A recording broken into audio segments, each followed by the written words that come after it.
বৰপেটাৰ কংগ্ৰেছ প্ৰাৰ্থীগৰাকীৰ মনোনয়ন ইতিমধ্যে বাতিল হৈছে। তেওঁৰ মনোনয়ন বাতিল হোৱাটো এটা ৰহস্য হৈ পৰিছে ৰাজ্যৰ ৰাজনীতিৰ বাবে।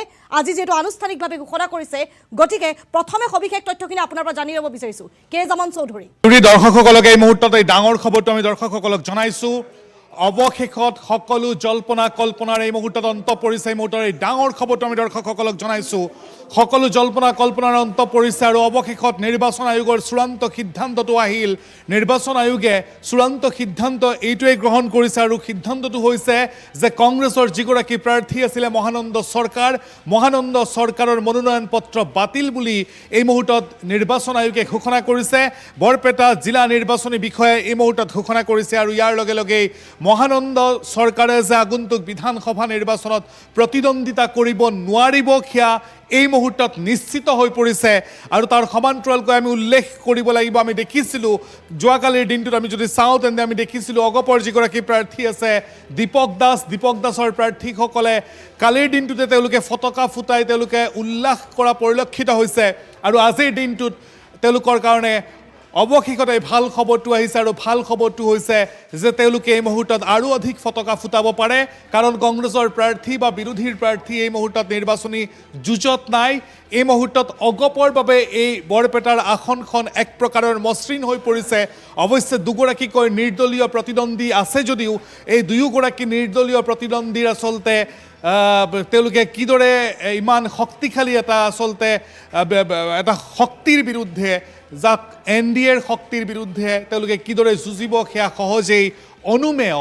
গতিকে তেনেস্থলত দীপক দাসৰ এই মুহূৰ্তত দিছপুৰৰ যাত্ৰা মসৃণ হৈ পৰিছে।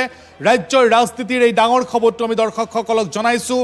ৰাজ্যৰ ৰাজনীতিৰ এই ডাঙৰ খবৰটো হ'ল যে নিৰ্বাচনৰ এই ধামধুমীয়াৰ মাজতে দেখিবলৈ পোৱা গ'ল যে এক প্ৰকাৰৰ কংগ্ৰেছে আত্মসমৰ্পণ কৰাই বুলি ক'ব লাগিব, কাৰণ কংগ্ৰেছে যিটো ভুল কৰিলে এই ভুলটো কোনো সাধাৰণ ব্যক্তিয়ে কেতিয়াও কৰিব নোৱাৰে। আৰু যিহেতু এগৰাকী প্ৰাৰ্থী কেতিয়াও সাধাৰণ ব্যক্তি হ'ব নোৱাৰে, তেওঁ এগৰাকী প্ৰাৰ্থী হয়, দলে তেওঁক বাছনি কৰে, তেনেস্থলত তেওঁ নিৰ্বাচন আয়োগৰ যিসমূহ নীতি নিয়ম আছে, যিসমূহ বিধি আছে, তেওঁ অত্যন্ত সতৰ্কতাৰে সেয়া তেওঁ অধ্যয়ন কৰে আৰু তাৰ পাছত তেওঁ অগ্ৰসৰ হয়। সমান্তৰালকৈ প্ৰতিগৰাকী প্ৰাৰ্থীয়ে নিজৰ সৈতে এগৰাকীকৈ আৰু নহ'লে 2ৰ পৰা 3গৰাকীকৈ অধিবক্তা লগত ৰাখে। তেনেস্থলত এই যিটো ভুল, এই ভুলটোক কেতিয়াও সাধাৰণ ভুল বুলি আপুনি ক'ব নোৱাৰিব। আৰু ভুলটোনো কি আমি দৰ্শকসকলক ইতিপূৰ্বে জনাই গৈছিলোঁ, আমি পুনৰবাৰ দৰ্শকসকলক জনাব বিচাৰিছোঁ। ভুলটো হ'ল যি নিৰ্বাচন আয়োগে যি ফৰ্ম দিছিলে প্ৰাৰ্থীসকলক, যিসমূহ আচলতে ফৰ্ম তেওঁলোকে জমা কৰি দিব লাগে, তাৰে ফৰ্ম A বুলি যিখন ফৰ্ম আছে সেই ফৰ্ম Aখন প্ৰথমে কংগ্ৰেছৰ প্ৰাৰ্থীগৰাকীয়ে উকা বা খালী ৰূপত তেওঁ জমা কৰিছিলে, ব্লেংক তেওঁ জমা কৰি দিছিলে। তাৰ পাছত নিৰ্বাচন আয়োগৰ ফালৰ পৰা যেতিয়া জনোৱা হৈছিলে, জ্ঞাত কৰা হৈছিলে, আৰু যিহেতু সেই সময়ত মনোনয়ন দাখিলৰ সময় অব্যাহত আছিল, তাৰপিছত তেওঁ সেই ফৰ্ম Aখন পুনৰাই তেওঁ দাখিল কৰিছিল। আৰু সেই ফৰ্ম Aত তেওঁ কি কৰিছিলে, এইবাৰ জিতেন্দ্ৰ সিঙৰ স্কেন কৰা এটা স্বাক্ষৰ সম্বলিত সেই ফৰ্মখন তেওঁ জমা কৰোৱাইছিল। উল্লেখ কৰিব লাগিব নিৰ্বাচন আয়োগৰ বিধি অনুসৰি স্পষ্টকৈ উল্লেখ কৰা হৈছে, ফৰ্ম Aত আপুনি কোনো মূল্যৰ বিনিময়তে স্কেন কৰা বা জেৰক্স কপি আপুনি জমা কৰিব নোৱাৰে। যদি ছিগনেচাৰো আছে, আপোনাৰ সেই ছিগনেচাৰ স্কেন কৰা হ'ব নোৱাৰিব। সেই ছিগনেচাৰ আপুনি বল পেন বা যিকোনো কলমৰ জৰিয়তে আপুনি নিজেই নিজ হাতৰে, অৰ্থাৎ আমি যাক কওঁ অৰিজিনেল ছিগনেচাৰ বা অৰিজিনেল কপি, সেই অৰিজিনেল কপি আপুনি জমা দিব লাগিব। তেনেস্থলত কংগ্ৰেছৰ প্ৰাৰ্থীগৰাকীয়ে টিকটৰ যি কপি আছিলে জিতেন্দ্ৰ সিঙৰ, সেই অৰিজিনেল কপিখনৰ পৰিৱৰ্তে স্কেন কৰা, আমি যদি সহজ ভাষাত কওঁ জেৰক্স কপিহে তেওঁ জমা দিছিলে। আৰু ইয়াৰ পিছতে সমগ্ৰ বিষয়টোক লৈ আচলতে বিতৰ্কৰ সৃষ্টি হৈছিলে। আৰু কালিৰ দিনটোত যিহেতু আমি উল্লেখ কৰিছোঁ দৰ্শকসকলক যে কালিৰ দিনটোত আচলতে মনোনয়ন পত্ৰ পৰীক্ষণৰ দিন আছিলে, আৰু মনোনয়ন পত্ৰ পৰীক্ষণৰ দিনটোত এই বিসংগতি ধৰা পৰাৰ পিছতেই নিৰ্বাচন আয়োগে তেওঁক অবৈধ বুলি ঘোষণা কৰিছিল তেওঁৰ মনোনয়নক। আৰু নিৰ্বাচন আয়োগে অবৈধ বুলি ঘোষণা কৰাৰ পিছত যিহেতু নিৰ্বাচনী বিধি অনুসৰি এগৰাকী প্ৰাৰ্থীৰ হাতত আচলতে তেওঁ দাবী কৰিব পাৰে যে মোক আত্মপক্ষ সমৰ্থনৰ নিশ্চিতভাৱে কে জামান চৌধুৰী আপুনি সামগ্ৰিক তথ্যখিনি জনাই গৈছে।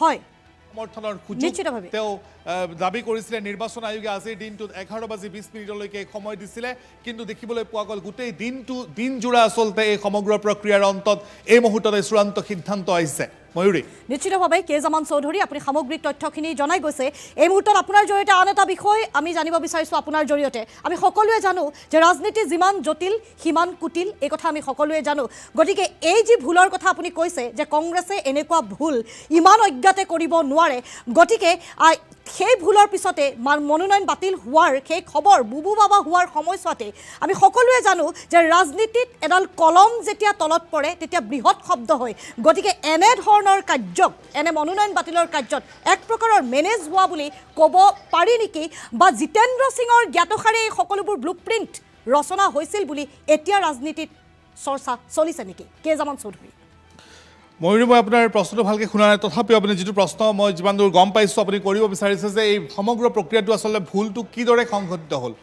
কিয় আচলতে ভুল হ'বলৈ পালে সমগ্ৰ বিষয়টো ৰহস্যৰ আৱৰ্তত সোমাই পৰিছে কাৰণ এগৰাকী প্ৰাৰ্থীয়ে কেতিয়াও নজনা নহয় যে স্কেন কপি তেওঁ জমা কৰিব নোৱাৰে মই ইতিপূৰ্বে উল্লেখ কৰিছোঁ 2ৰ পৰা 3গৰাকীকৈ অধিবক্তা পৰ্যন্ত থাকে তেওঁলোকে সকলো নীতি নিয়মক ভালকৈয়ে পঢ়ে কিন্তু তাৰ পাছতো এই ভুলটো কিদৰে হ'বলৈ পালে ইয়াক কিন্তু সহজভাৱে কোনেও ল'ব পৰা নাই এই মুহূৰ্তত ইয়াৰ আঁৰত এক ৰহস্যৰ গোন্ধ পাইছে সকলোৱে সেয়া যিয়েই নহওক আমাৰ সাংবাদিকে আজিৰ দিনটোত যেতিয়া কংগ্ৰেছৰ এই প্ৰাৰ্থীগৰাকী মহানন্দ চৰকাৰৰ সৈতে যেতিয়া বাৰ্তালাপ কৰাৰ চেষ্টা কৰিছিল তেতিয়া মহানন্দ চৰকাৰে কৈছিল যে মই এই পৰ্যন্ত মই হাৰ মনা নাই বুলি কৈছিল মই হাৰি যোৱা নাই মই যুঁজি আছোঁ সমান্তৰালকৈ তেওঁ নেক্সট লাইনটো কৈছিল নেক্সট লাইনটো আছিল যে কিহৰ বাবে আচলতে এই ভুল হ'ল কাৰ হেমাহিৰ বাবে এই ভুল হ'ল মই সবিশেষ আপোনালোকক পৰৱৰ্তী সময়ত ক'ম গতিকে এই সমগ্ৰ বিষয়টোৰ অন্তৰালত কিবা গভীৰ ৰহস্য নিহিত হৈ আছে নেকি